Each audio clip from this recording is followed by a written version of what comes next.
June 6, 1944. Dawn breaks over the English Channel as thousands of Allied landing craft race toward the beaches of Normandy. Machine guns rattle from the concrete bunkers. Artillery shells explode in the surf. It's the largest seaborne invasion in history, and one of the boldest. But let's change one thing. Hidden beneath a tarp on one of those landing craft sits something that shouldn't exist for another 40 years. An M1A2 Abrams main battle tank, a 70-ton monster from the future, dropped into the fight of its life. So what happens when the most advanced tank on Earth rolls into Hitler's Atlantic Wall? This isn't your grandfather's Sherman tank. The M1A2 Abrams weigh 67 tons, twice as heavy as any World War II tank. It's powered by a 1,500 horsepower gas turbine engine that screams like a fighter jet. This thing can plow through obstacles that would stop an entire armored division, all while driving fast enough to overtake a Prius on the highway, 42 miles per hour. But impressive as that is, this is a rolling overachiever. It's got a 120mm smoothbore cannon that fires rounds twice as powerful as, well, anything in 1944. Each shell can punch through concrete bunkers like they're made of cardboard and keep going like it didn't happen. But of course, we can keep going. It carries not just 40 of these monster 120mm rounds, but 3 machine guns. On top is a 50 caliber fast pass to meet your ancestors, as well as 2 7.62mm guns that could end your family tree before reloading. But the real game changer is its armor. Chobham composite armor layered with steel, ceramics, and depleted uranium. The front of this tank can shrug off hits that would vaporize Grandpa's pathetic Sherman. We're talking protection equivalent to over 800mm of steel. Spoiler alert, out of 50,000 Nazis, approximately 0 are prepared to fight against 800mm of steel with 2 machine guns, a rapid-fire 50 cal, and an orbital strike cannon strapped on top.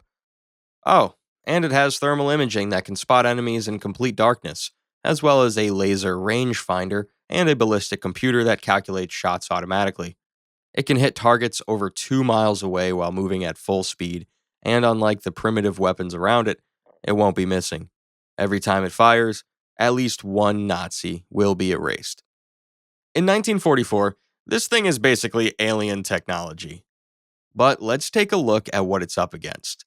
Hitler's Atlantic Wall was designed to be impregnable.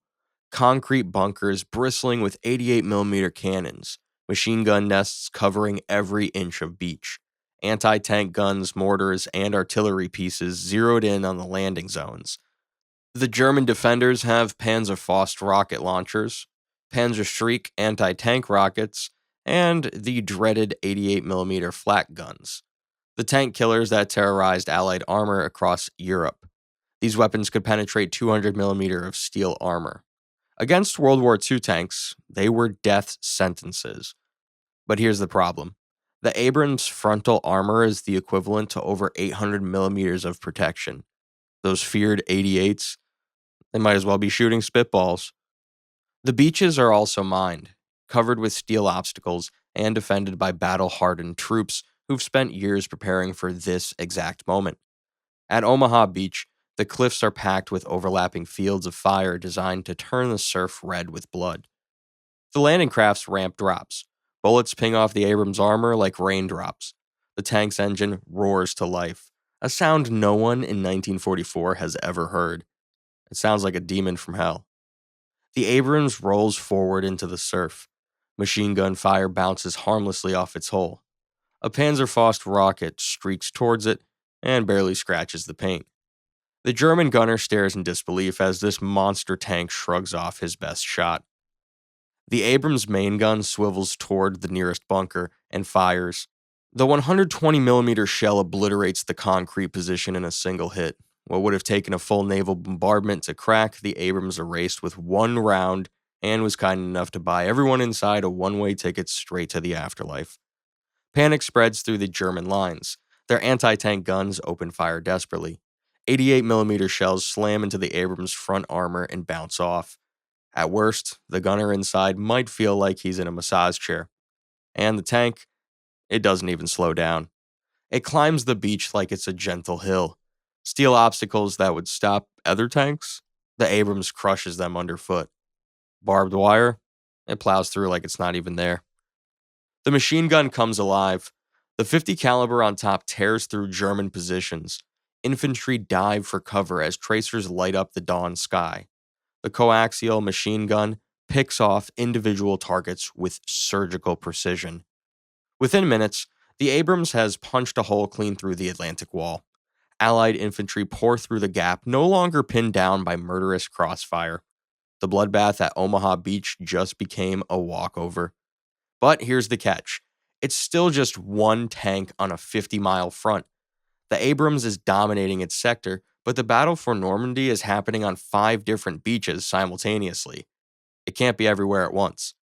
And it's running on borrowed time. That gas turbine engine drinks fuel like a drunk sailor.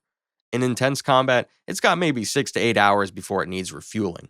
The problem, JP-8 jet fuel doesn't exist in 1944. Neither do 120mm tank rounds or the specialized ammunition for its machine guns. The Abrams brought enough firepower to change one battle, but it can't sustain a campaign. Once those 40 main gun rounds are gone, it's reduced to machine gun fire. When the fuel runs out, it becomes a very expensive pillbox. There's another problem. Mines. The beaches are seeded with anti-tank mines powerful enough to blow the tracks off even an Abrams.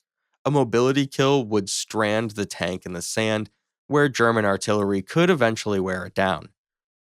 The real impact isn't just tactical, it's psychological. Allied troops see this invincible war machine carving through German defenses like a hot knife through butter. Morale skyrockets. Suddenly, victory doesn't just seem possible, it seems inevitable. On the German side, panic sets in. Radio chatter explodes with reports of an unstoppable super tank. Officers who've spent years preparing for this invasion watch their carefully laid plans crumble in real time. Some defenders flee, others surrender rather than face the mechanical monster. The 21st Panzer Division, Germany's armored counterattack force, gets the shock of their lives. Their Panzer IVs and even the mighty Tiger tanks are suddenly obsolete. The Abrams can kill them from miles away while their return fire bounces off harmlessly. With the Abrams spearheading the assault, the Allies established their beachhead hours ahead of schedule. Key objectives that historically took days to capture fall in hours. The link up between Utah and Omaha beaches happens on D-Day itself instead of days later. Casualties plummet in the Abrams sector. Thousands of lives that were lost in the original timeline are saved. The psychological boost spreads beyond the battlefield. When word gets back to England and America, the home front goes wild. German commanders redirect artillery and reserves to deal with the supertank, weakening their response elsewhere. The domino effect accelerates the entire Normandy campaign. But here's the kicker. Even with all this success, the Abrams can't win World War II by itself. It's a force multiplier, not a war winner. Germany still has millions of troops, thousands of tanks, and fortified positions across Europe. The war still has to be won the hard way, city by city, battle by battle. But the Abrams has bought the Allies something invaluable: time and momentum. The faster breakout from Normandy could lead to Paris falling weeks earlier. The Rhine might be crossed in 1944 instead of 1945. Would the war end sooner? Maybe. Would it save lives? Absolutely. But Germany's ultimate defeat was already inevitable by 1944. The Abrams just makes that inevitable victory faster and less costly. There's one last twist. What if the Germans captured the tank? Even a broken down Abrams would be a treasure trove of future technology. The Allies would have to destroy it rather than let it fall into enemy hands, adding another layer of tension to the mission. In sum, the M1A2 Abrams at D-Day couldn't stop World War II, but it could absolutely stop the slaughter on the beaches. It would turn the bloodiest day of the invasion into a technological turkey shoot. The Atlantic Wall, Hitler's impregnable fortress, would crumble in hours instead of days. The tank would be remembered as the Miracle of Normandy, a glimpse of future warfare that changed the course of history. For the soldiers who fought alongside it, the Abrams would be proof that sometimes the good guys really do have a secret weapon. But technology alone doesn't win wars. It still takes courage, sacrifice, and determination. The Abrams would just make sure that courage wasn't wasted on an impossible task. Also, if you're interested what would happen if a US destroyer fought at the Battle of Midway, make sure to subscribe. Thanks for watching.